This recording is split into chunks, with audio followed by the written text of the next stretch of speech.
Hello students, today we will discuss the reaction of aldehyde and ketones with alkalis means bases। और इस category में हमारे पास जो एक बहुत ही इम्पॉर्टेंट रिएक्शन है वो है एल्डोल कंडेंसेशन। आपको एग्जाम में श्योर है कि एल्डोल कंडेंसेशन का क्वेश्चन ज़रूर मिलेगा। अब जब हम एल्डोल कंडेंसेशन की बात करते हैं तो एल्डोल कंडेंसेशन है क्या? कंडेंसेशन की जब हम बात करते हैं तो यानी कि दो मॉलिक्यूल्स आपस में कंबाइन करेंगे, कंडेंस करेंगे। और जब भी कंडेंसेशन रिएक्शन होती है तो एडिशन से ये इस तरह से डिफरेंट होती है। एडिशन में भी दो मॉलिक्यूल्स कंबाइन करते हैं, ऐड हो जाते हैं, लेकिन कोई भी यूनिट वहाँ से एलिमिनेट नहीं होती है।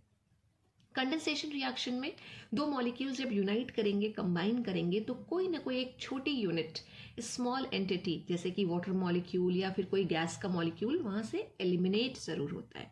तो हम बेसिकली एक कंडेंसेशन रिएक्शन लिखेंगे और इस कंडेंसेशन रिएक्शन में जो हमारे पास प्रोडक्ट बन के आता है उसे हम बोलते हैं एल्डोल। यानी एक ऐसा हमारे पास प्रोडक्ट बनेगा जिसमें एल्डिहाइडिक ग्रुप भी होंगे। एल्डिहाइडिक ग्रुप का एल ले रखा है हमने, या एल्डिहाइड का ALD और OL ऑल यानी कि अल्कोहल। तो ऐसे कंपाउंड्स आएंगे जिसमें दो फंक्शनल ग्रुप प्रेजेंट होंगे और वो फंक्शनल ग्रुप होंगे CHO यानी कि एल्डिहाइड और OH हाइड्रोक्सी या फिर अल्कोहल। दो फंक्शनल ग्रुप हमारे आएंगे, राइट। और इसको हम जो बोलते हैं वो हम बोलते हैं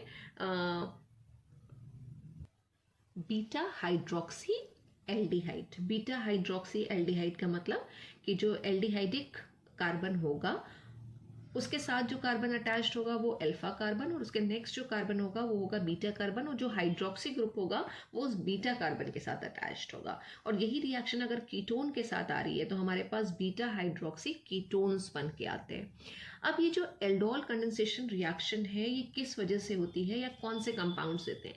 ऐसे कंपाउंड जिनमें अल्फा हाइड्रोजन प्रेजेंट हो वही एल्डोल रिएक्शन देंगे। अगर अल्फा हाइड्रोजन नहीं है तो एल्डोल रिएक्शन नहीं आती है। तो ऐसे कंपाउंड्स जिनमें अल्फा हाइड्रोजन प्रेजेंट हो, यानी जो रिएक्शंस आ रही हैं वो एसिडिटी ऑफ अल्फा हाइड्रोजन की वजह से आ रही हैं, उनको हम बोलते हैं एल्डोल कंडेंसेशन। और इसमें होता क्या है, दो मॉलिक्यूल हमारे एल्डिहाइड के या फिर कीटोन के जिसमें अल्फा हाइड्रोजन प्रेजेंट होगी वो आपस में कंबाइन करेंगे in presence of a base. और जो बेस हम लेते हैं वो डाइल्यूट बेसिस लेते हैं। वो डाइल्यूट NaOH भी हो सकता है या फिर K2CO3 यानी कि पोटेशियम कार्बोनेट या फिर बेरियम हाइड्रोक्साइड। तो आपको रिएक्शन कैसे आइडेंटिफाई करनी है? जो बेस लिखा होगा वो लिखा होगा 10% डाइल्यूटेड या 10% एक्वस NaOH। तो अगर रिएक्शन हो रही है दो एल्डिहाइड के बीच में, से फॉर एग्जांपल अगर हम लिख रहे हैं CH3 और CHO, हाइड्रोजन इधर कर लेते हैं, ये ऑक्सीजन है, एक मॉलिक्यूल है ये एसिटल्डिहाइड का, और एक और मॉलिक्यूल हम ले लेते हैं एसिटल्डिहाइड का। एसिटल्डिहाइड यानी कि CHO ग्रुप होगा, और उसके साथ हम क्या करते हैं, CH3 ग्रुप में से एक हाइड्रोजन निकाल के एक हाइड्रोजन इधर कर लेते हैं। यही हाइड्रोजन हमारी एसिडिक हाइड्रोजन या अल्फा हाइड्रोजन है। अल्फा हाइड्रोजन क्या होती है, ये कार्बन अल्फा कार्बन हुआ, उसके साथ जितनी भी हाइड्रोजन लगी हुई हैं वो क्या हो जाएंगी, हमारी अल्फा हाइड्रोजन या फिर एसिडिक हाइड्रोजन, राइट। अब वो एसिडिक हाइड्रोजन क्या करेगी, अगर हम इस मॉलिक्यूल में बात करें तो ये डबल बॉन्ड अगर ऑक्सीजन पे शिफ्ट होगा तो ये अल्फा हाइड्रोजन आ जाएगी यहाँ पे, राइट। और हमारे पास जो रिजल्टेंट स्ट्रक्चर जो बनेगा उसको बनाने से पहले अगर हम रिएजेंट की बात करें तो यहाँ हम लिखते हैं डाइल्यूट NaOH या फिर 10% एक्वस NaOH। अगर ये लिखा हुआ है तो श्योर है कि वो एल्डोल कंडेंसेशन हो रहा होगा। अब ये जो माइग्रेशन हुआ है एसिडिक हाइड्रोजन का, इसके बाद हमारे पास जो प्रोडक्ट बनकर आएगा वो CH3CH एज इट इज हो गया, राइट। और ये ऑक्सीजन के साथ हाइड्रोजन जुड़ गया, इसको हमने यहाँ पे लिख दिया, ये OH आ गया, और बाकी जो CH2CHO था वो इसके साथ जुड़ गया, CH2 और CHO, राइट। तो अब जो हमारे पास ये प्रोडक्ट बन के आया इसमें एल्डिहाइडिक ग्रुप भी है, ये एल्डिहाइडिक ग्रुप है, सॉरी यहाँ से नहीं, ये CHO, ये एल्डिहाइडिक ग्रुप है हमारा, और ये हमारा अल्कोहल या फिर हाइड्रोक्सिल ग्रुप प्रेजेंट है। तो एक ऐसा कंपाउंड बना है जिसमें CHO भी है और OH भी है। अब ये फंक्शनल ग्रुप का कार्बन है, इसके नेक्स्ट ये कार्बन क्या होगा, अल्फा कार्बन, और ये कौन सा कार्बन हो जाएगा, बीटा कार्बन, राइट। तो बीटा कार्बन के साथ OH है और अल्फा के साथ CHO है। तो अगर हम इस कंपाउंड को बोले तो ये कंपाउंड में OH CHO दोनों हैं, तो इसको हम बोल देंगे एक एल्डोल बन के आया है, एल्डोल। और अगर IUPAC लिखेंगे तो IUPAC में ये फर्स्ट कार्बन, सेकेंड कार्बन और थर्ड कार्बन। थर्ड कार्बन के साथ OH है तो अब प्रीफिक्स में चला जाएगा। क्यों चला जाएगा? क्योंकि CHO OH से ज़्यादा सीनियर है, तो OH को हम प्रीफिक्स में लिखेंगे 3 हाइड्रोक्सी, और 4 कार्बन वाला एल्डिहाइड है तो ब्यूटेनल, 3 हाइड्रोक्सी ब्यूटेनल बन के आ रहा है, राइट। ये एसिडिक हाइड्रोजन बहुत इजीली बेस के साथ रिएक्ट कर जाएगी और ये एल्डोल हमारे पास बन के आएगा। इसके बाद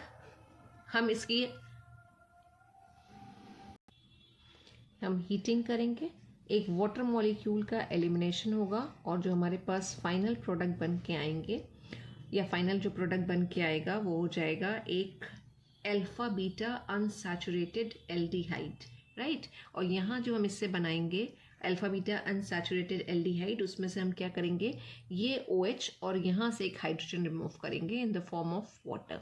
तो यहाँ से OH निकल गया, यहाँ से H निकल गया, तो जो रिजल्टेंट स्ट्रक्चर बचा वो है CH। यहाँ आ जाएगी डबल बॉन्ड और ये भी बचेगा CH और CHO, राइट। इसको हम बोल रहे हैं alpha beta unsaturated aldehyde, alpha beta unsaturated aldehyde, unsaturated और एल्डिहाइड, राइट। अब एल्डिहाइड है ये क्योंकि CHO ग्रुप प्रेजेंट है तो एल्डिहाइडिक ग्रुप हो गया। अल्फा बीटा क्यों बोल रहे हैं, ये अल्फा है और ये बीटा है, ठीक है। अल्फा और बीटा के बीच में डबल बॉन्ड या फिर अनसैचुरेशन प्रेजेंट है, इसलिए ऐसे बोल रहे हैं alpha beta unsaturated aldehyde. IUPAC name की बात करेंगे इसकी तो ये कंपाउंड का नाम हो जाएगा बट। 4 कार्बन है, सेकेंड कार्बन के साथ डबल बॉन्ड लगी हुई है तो बट, पहले प्राइमरी सफिक्स आएगा इन, बट टू इन, और फर्स्ट कार्बन के साथ एल है। और इसका नाम जो कॉमन नेम है वो अच्छे से याद रखिएगा, कभी कभी ये दे देते हैं कि एसिटल्डिहाइड को क्रोटेनल्डिहाइड में कन्वर्ट करना, तो इसका नाम क्रोटेनल्डिहाइड भी है, क्रोटेनल्डिहाइड, राइट। तो ये आ गया हमारा क्रोटेनल्डिहाइड। ये है एल्डोल कंडेंसेशन। और जब दो सिमिलर मॉलिक्यूल आपस में कंबाइन करते हैं, दो सिमिलर मॉलिक्यूल, जैसे यहाँ पे दोनों सिमिलर मॉलिक्यूल हैं, दोनों इथेनॉल के मॉलिक्यूल हैं या एसिटल्डिहाइड के मॉलिक्यूल हैं, तो उसको हम बोलते हैं सेल्फ कंडेंसेशन या फिर सेल्फ एल्डोल कंडेंसेशन। तो ये जो रिएक्शन हमने डिस्कस करी है ये आएगी किस कैटेगरी में, सेल्फ एल्डोल और कंडेंसेशन, राइट, जहां सिमिलर मॉलिक्यूल आ रहे हैं। कंडीशन क्या है, कंडीशन यही है कि अल्फा हाइड्रोजन प्रेजेंट होना चाहिए। अब अगर हम बोले अगर हमारे पास दो सिमिलर मॉलिक्यूल फॉर्मल्डिहाइड के हैं तो क्या वो एल्डोल कंडेंसेशन देंगे? दोनों मॉलिक्यूल फॉर्मल्डिहाइड के हैं, तो फॉर्मल्डिहाइड के अगर हम दोनों मॉलिक्यूल लेके चल रहे हैं तो वो हमको एल्डोल कंडेंसेशन नहीं देंगे, क्योंकि फॉर्मल्डिहाइड के मॉलिक्यूल में कोई भी अल्फा हाइड्रोजन नहीं आएगी, क्योंकि अल्फा कार्बन ही नहीं होगा। जब अल्फा कार्बन नहीं है तो अल्फा हाइड्रोजन भी नहीं आएगी। हम स्ट्रक्चर बना के देख लें, SCHO, राइट, ये फॉर्मल्डिहाइड का फॉर्मूला है। अब ये फंक्शनल ग्रुप का कार्बन हो गया, इसके नेक्स्ट यहाँ पे अल्फा कार्बन ही नहीं है, अल्फा कार्बन नहीं है तो फिर अल्फा हाइड्रोजन भी नहीं होगी। तो अगर दो हम सिमिलर मॉलिक्यूल लेके चलेंगे फॉर्मल्डिहाइड के तो फिर हमें एल्डोल रिएक्शन नहीं मिलेगी। लेकिन यही अगर हम एक मॉलिक्यूल फॉर्मल्डिहाइड ले लें और एक मॉलिक्यूल एसिटल्डिहाइड ले लें तो एल्डोल आ जाएगा। क्यों आ जाएगा?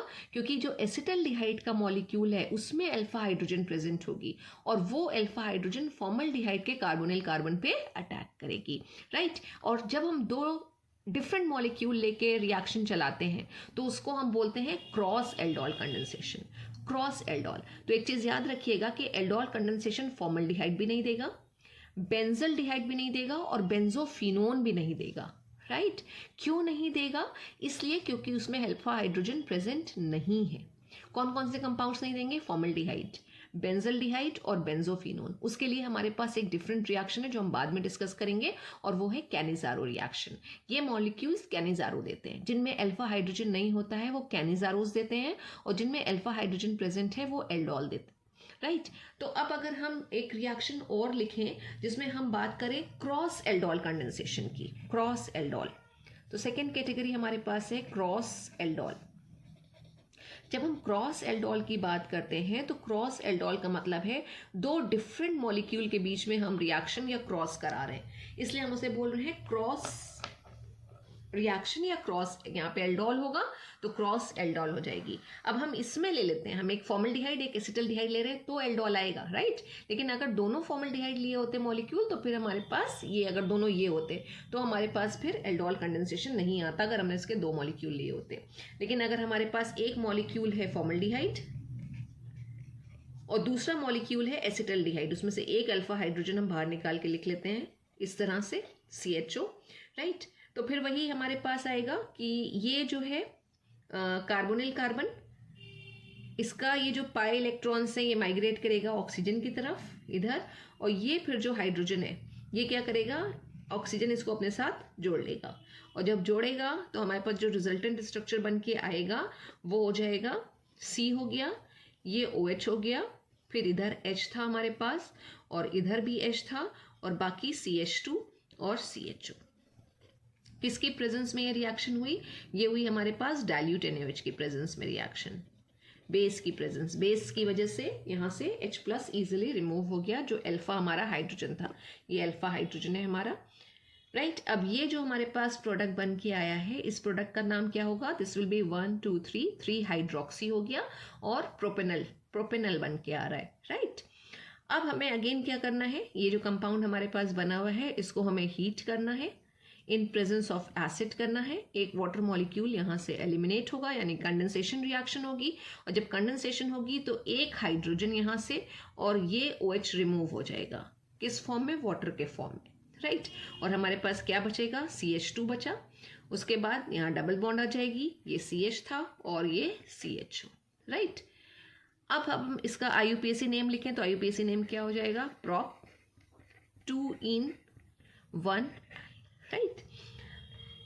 अल्फा बीटा अनसैचुरेटेड एल्डिहाइड है ये, अगेन ये अल्फा और ये beta, double bond alpha beta carbon के बीच में आ रही है, ये IUPAC नेम हो गया। कॉमन नेम भी लिख लें तो कॉमन नेम इसका होता है एक्रिल्डिहाइड, एक्रिल्डिहाइड बन जाएगा। तो ये रिएक्शन कहलाती है क्रॉस एल्डोल।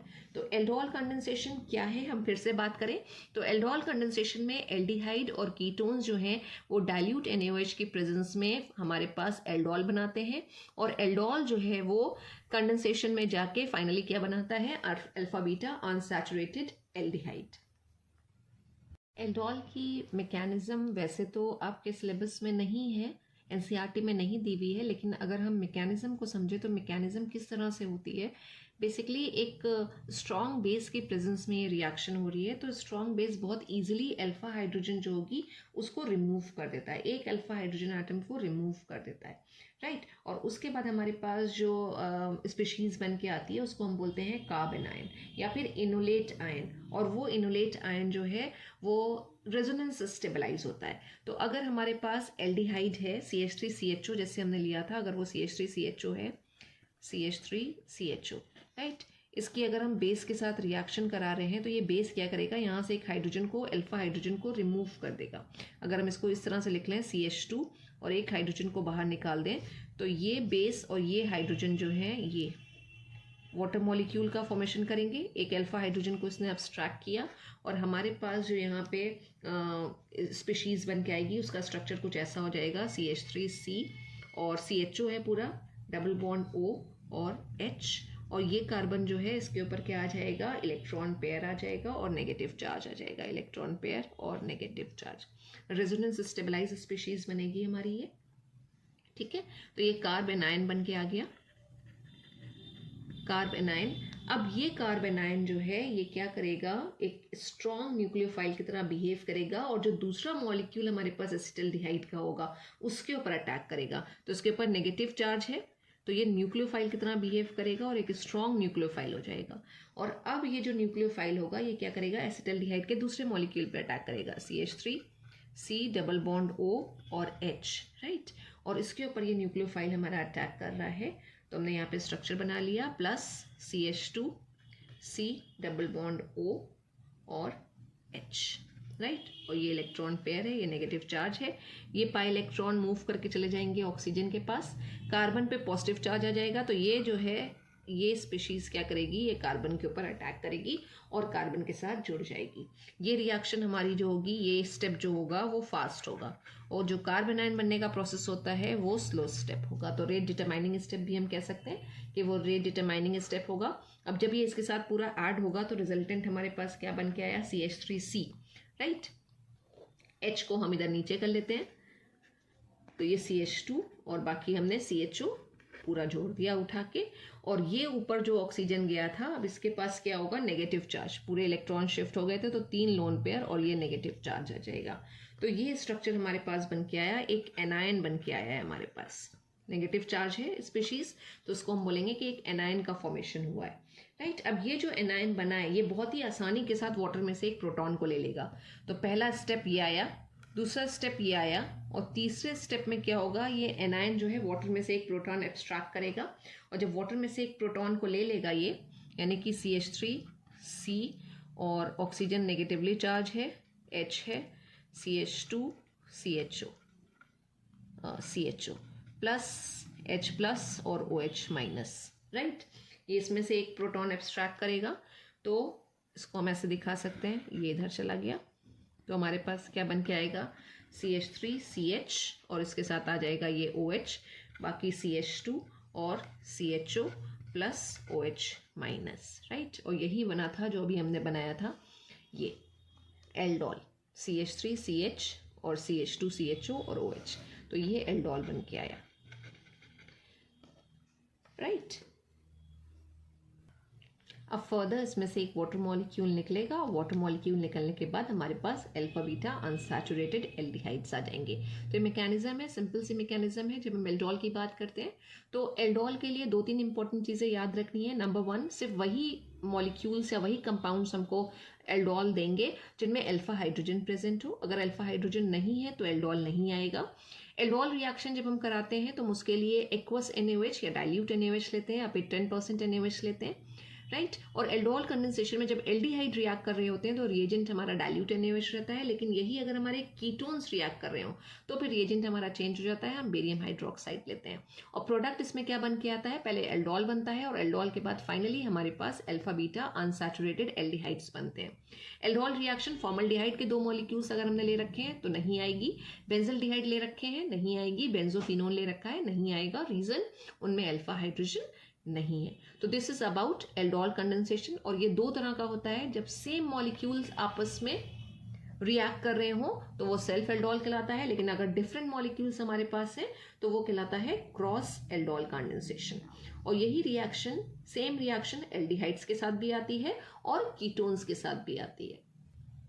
और अगर कीटोन्स हमारी रिएक्टिंग स्पीशीज हैं तो फिर हम एल्डोल नहीं बोलते हैं, हमारे पास जो बन के आएगा प्रोडक्ट वो होगा कीटोल। कीटोन्स रिएक्ट करेंगे तो कीटोल, और कीटोल में से जब एक वाटर मॉलिक्यूल का एलिमिनेशन हो जाएगा तो जो हमारे पास एल्डोल कंडेंसेशन प्रोडक्ट आएगा वो बेसिकली होगा अल्फा बीटा अनसैचुरेटेड कीटोन्स। तो एक हम रिएक्शन लिख लेते हैं जो NCERT में दे रखी है, जहाँ 2 मॉलिक्यूल्स हमने लिए हैं प्रोपेनोन के, राइट। 2 मॉलिक्यूल्स प्रोपेनोन के ले रहे हैं अगर हम, तो प्रोपेनोन का फॉर्मूला होता है CH3C double bond O CH3, right. दूसरा मॉलिक्यूल भी अलग करके लिख लेते हैं, जिसमें से एक हाइड्रोजन हम निकाल लेते हैं, अल्फा हाइड्रोजन, राइट। तो ये फंक्शनल ग्रुप का जो कार्बन है इसके इधर उधर दोनों तरफ अल्फा हाइड्रोजन प्रेजेंट है, या ये कहिए अल्फा कार्बन प्रेजेंट है और उसके साथ हाइड्रोजन एटम लगे हुए हैं, तो अल्फा हाइड्रोजन प्रेजेंट है। तो ये हमारी अल्फा हाइड्रोजन हो जाएगी, राइट। और ये अल्फा हाइड्रोजन क्या होगी, इस ऑक्सीजन के साथ जुड़ जाएगी। ऑक्सीजन के पास लोन पेयर होंगे, ये लोन पेयर ऑफर करेगा और ये हाइड्रोजन इसके साथ जुड़ जाएगा। ये रिएक्शन जो होगी वो बेरियम हाइड्रोक्साइड की प्रेजेंस में होगी। और हमारे पास जो अब प्रोडक्ट बन के आएगा वो क्या हो जाएगा, अगर हम बात करें तो CH3, और ये कार्बन था, इसके साथ एक और CH3 अटैच्ड है, और ये आ जाएगा इसके साथ OH, और बाकी CH2 C double bond O और CH3 जो इधर ये पूरा लिखा हुआ था, ये ग्रुप हमने पूरा एज इट इज लिख दिया। अब ये जो स्ट्रक्चर बन के आ रहा है इसको हम बोलेंगे कि ये क्या है, di acetone alcohol. 2 molecule acetone के रिएक्ट कर रहे थे तो डाई एसीटोन, और अल्कोहल भी आ रहा है तो अल्कोहल, राइट। और अब ये एल्डोल निकल आएगा, इसको हम बोल देंगे कीटोल। कीटोल बन के आ रहा है। और कीटोल क्यों बोल रहे हैं? क्योंकि इसमें एक कीटोनिक ग्रुप आ रहा है और एक अल्कोहलिक ग्रुप आ रहा है, और कहीं कहीं पे इसको एल्डोल भी बोल दिया जाता है। एल्डोली, क्योंकि रिएक्शन हमारी बिल्कुल सिमिलर है तो एल्डोल बोल दिया जाता है। और वही एल्डोल कंडेंसेशन जो नाम है रिएक्शन का, वो दोनों के लिए एप्लीकेबल है, एल्डिहाइड्स के लिए भी और कीटोन्स के लिए भी, राइट। अब इसको हम हीट करेंगे, एक वाटर मॉलिक्यूल को हम एलिमिनेट करेंगे, और यू नो वाटर मॉलिक्यूल आपको कैसे एलिमिनेट करना है, एक हाइड्रोजन यहाँ से और एक OH यहाँ से निकालना है। तो रिजल्टेंट स्ट्रक्चर आ जाएगा ये एज इट इज रहा, OH निकल गया तो यहाँ पे डबल बॉन्ड आ जानी है, और उसके बाद ये CH बचेगा, C डबल बॉन्ड O और CH3। ये स्ट्रक्चर हमारा आ रहा है। अल्फा बीटा अनसैचुरेटेड कीटोन्स बन के आ रहे हैं, राइट। और इसका जो कॉमन नेम है वो कहलाता है मेसिटिल ऑक्साइड, मेसिटिल ऑक्साइड। और IUPAC नेमिंग हम कैसे करेंगे? IUPAC नेमिंग में हम इधर से नंबरिंग करेंगे, ये first carbon, second carbon, third carbon, fourth carbon और फिफ्थ कार्बन, 5 कार्बन आ रहे हैं। यानी जो रूट वर्ड आएगा वो आएगा पेंट, पेंट आ रहा है रूट वर्ड। थर्ड कार्बन के साथ डबल बॉन्ड है और फोर्थ कार्बन के साथ मिथाइल ग्रुप, यानी कि 4 मिथाइल पेंट 3 इन और 2 ओन, इसका IUPAC नेम हो जाएगा। Now what about those molecules which do not contain alpha hydrogen in their structures? वो कौन सी रिएक्शन देंगे? तो वो कैनिजारोज रिएक्शन देते हैं, राइट। डिफरेंस इतना है कि नंबर 1 ऐसे मॉलिक्यूल्स देंगे जिनमें अल्फा हाइड्रोजन नहीं आएगी, जैसे कि SCHO, फॉर्मल्डिहाइड और बेंजल्डिहाइड। बेंजल्डिहाइड की बात करें तो बेंजल्डिहाइड में बेंजीन जो हमारा आ रहा है, ये रिंग पूरी बनी हुई है, राइट। और ये स्ट्रक्चर हो गया। अब यहाँ पे हाइड्रोजन लगा होगा, वही हटके यहाँ पे CHO ग्रुप आया, तो ये फंक्शनल ग्रुप का कार्बन, और उसके ये वाला जो एडिशन कार्बन है ये होगा अल्फा कार्बन। कोई हाइड्रोजन यहाँ पे प्रेजेंट नहीं है, तो इसमें एसिडिक हाइड्रोजन या अल्फा हाइड्रोजन नहीं है, तो ये भी एल्डोल नहीं देगा, कैनिजारो देगा। और सेकेंड कंडीशन क्या है कि ये जो रिएक्शन होती है ये कॉन्सेंट्रेटेड बेस की प्रेजेंस में होती है, या तो NaOH या फिर KOH की प्रेजेंस में होगी, राइट। NCERT में दोनों रिएजेंट लिखे हुए हैं, 50% NaOH या फिर 50% KOH के साथ रिएक्शन होगी। और एल्डोल की तरह कैनिजारो भी सेल्फ और क्रॉस दोनों हो सकती हैं। सेल्फ का मतलब 2 सेम मॉलिक्यूल आपस में रिएक्ट करते हैं, और क्रॉस का मतलब 2 डिफरेंट मॉलिक्यूल। अब इसमें होता क्या है, इसमें बेसिक और एल्डिहाइड जो है वो डिसप्रपोर्शनेशन रिएक्शन देते हैं, यानी अगर हम उनको हीट करें तो हीट करने से उनमें सेल्फ ऑक्सीडेशन और रिडक्शन रिएक्शन होगी, और हीटिंग करने के लिए हम कॉन्सेंट्रेटेड एल्कली यूज करेंगे। एक मॉलिक्यूल एल्डिहाइड का रिड्यूस हो जाएगा अल्कोहल में, और दूसरा मॉलिक्यूल जो है वो ऑक्सीडाइज हो जाएगा कार्बोक्सिलिक एसिड में। जैसे अगर हम बात करें, हमारे पास अगर फॉर्मल्डिहाइड है, HCHO की बात हो रही है, ये फॉर्मल्डिहाइड है, कोई एसिडिक हाइड्रोजन नहीं है, और दूसरा मॉलिक्यूल भी हमने फॉर्मल्डिहाइड का ले लिया, राइट। और रिएजेंट हमने यहां पे लिख रखा है कॉन्सेंट्रेटेड NaOH या फिर कॉन्सेंट्रेटेड KOH, दोनों में से कोई भी हो सकता है। कौन सी रिएक्शन होगी आपको आइडेंटिफाई करना है। 2 सिमिलर मॉलिक्यूल कॉन्सेंट्रेटेड NaOH के प्रेजेंस में रिएक्शन करा रहे हैं तो कैनिजारो होनी है। एक मॉलिक्यूल को आपको क्या करना है, रिड्यूस करके अल्कोहल बना लेना है, और एक मॉलिक्यूल जब हमारा ये रिड्यूस होगा तो ये हो जाएगा CH3OH, एक कार्बन वाला अल्कोहल आ जाएगा मिथेनॉल, और दूसरा जो है वो ऑक्सीडाइज हो जाएगा और वो कार्बोक्सिलिक एसिड का सॉल्ट बना लेगा। तो इससे जब हम एक कार्बन वाला कार्बोक्सिलिक एसिड का सॉल्ट बनाएंगे, और अगर हम NaOH लेके चल रहे हैं तो यहाँ पे हमारा बनेगा सोडियम फॉर्मेट। सोडियम फॉर्मेट की अगर हम बात करें तो HCOO और Na, और यही अगर हमने पोटेशियम लिया होता तो ये आ जाता HCOO और पोटेशियम, यानी कि माइनस और ये K+ होता, सॉल्ट बन गया, राइट। तो एक हमारे पास अल्कोहल आ रहा है ये, और दूसरा हमारे पास सॉल्ट ऑफ कार्बोक्सिलिक एसिड है, सॉल्ट ऑफ कार्बोक्सिलिक एसिड। इस रिएक्शन को हम बोलते हैं कैनिजारोज रिएक्शन। और यही अगर हमारे पास बेंजल्डिहाइड हो, यानी 2 मॉलिक्यूल अगर हमने C6H5OH के लिए रखे और उसकी रिएक्शन अगर हम करा रहे हैं कॉन्सेंट्रेटेड NaOH के साथ, तो इसमें भी वही होगा, सेल्फ ऑक्सीडेशन रिडक्शन, यानी similar molecule will undergo oxidation and reduction both, और ऐसी रिएक्शन को हम क्या बोलते हैं, डिसप्रपोर्शनेशन रिएक्शन, राइट। एक मॉलिक्यूल हम बेंजल्डिहाइड से अल्कोहल बना लेंगे,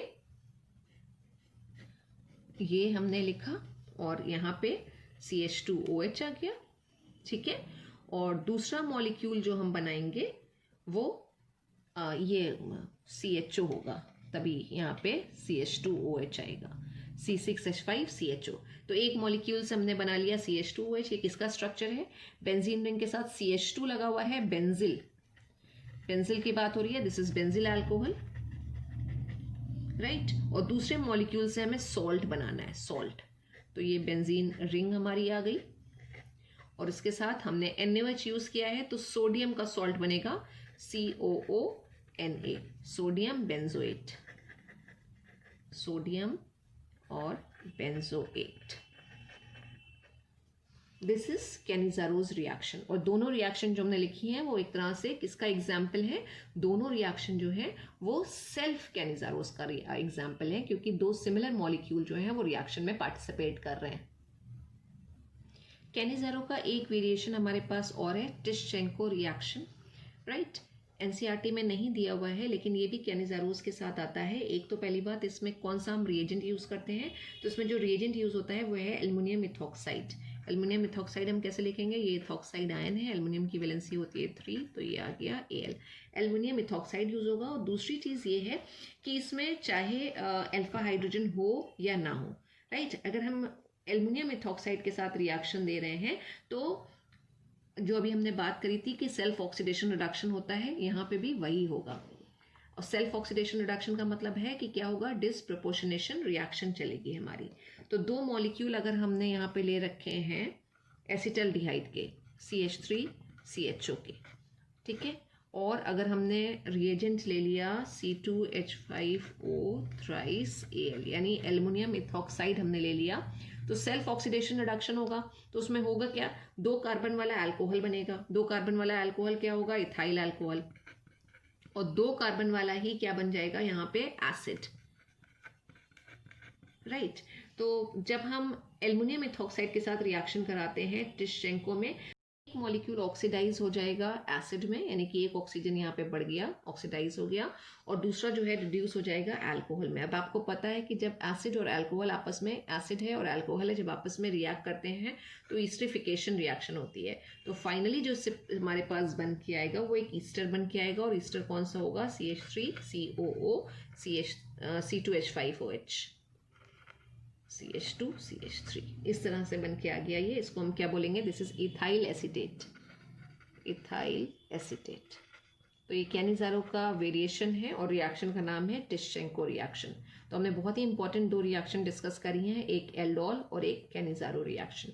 thank you so much students.